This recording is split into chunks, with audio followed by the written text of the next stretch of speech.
تازہ ترین ویڈیوز کے لیے چینل کو سبسکرائب کر کے بیل آئیکن اور آل نوٹیفیکیشن پر کلک کریں تاکہ آپ کو ملے ہر خبر سب سے پہلے۔ اور ناظرین، محکمہ موسمیات نے بتایا ہے کہ ملک اور پاکستان کے بڑے شہر کراچی میں کل رات سے 11 ستمبر تک تیز ہواؤں اور گرج چمک کے ساتھ بارش ہو سکتی ہے۔ محکمہ موسمیات نے بتایا ہے کہ تھر پارکر اور عمر کوٹ میں آج سے 11 ستمبر تک گرج چمک کے ساتھ بارش متوقع ہے۔ وسطی بھارت میں موجود ہوا کا کم دباؤ مغرب کی سمت بڑھ رہا ہے۔ اس سسٹم کے زیر اثر سندھ کے مختلف اضلاع میں گرج چمک کے ساتھ بارش کا امکان ہے۔ میرپور خاص، سانگڑ، بدین اور ٹھٹھہ میں بھی 11 ستمبر تک وقفے سے بارش کا امکان ہے۔ کراچی میں کل رات سے 11 ستمبر تک تیز ہواؤں اور گرج چمک کے ساتھ بارش ہو سکتی ہے۔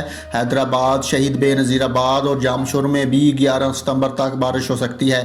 اس کے علاوہ سکھڑ، لاڑکانہ، جیکب آباد اور شکارپور میں 9 سے 11 ستمبر کے دوران بارش متوقع ہے۔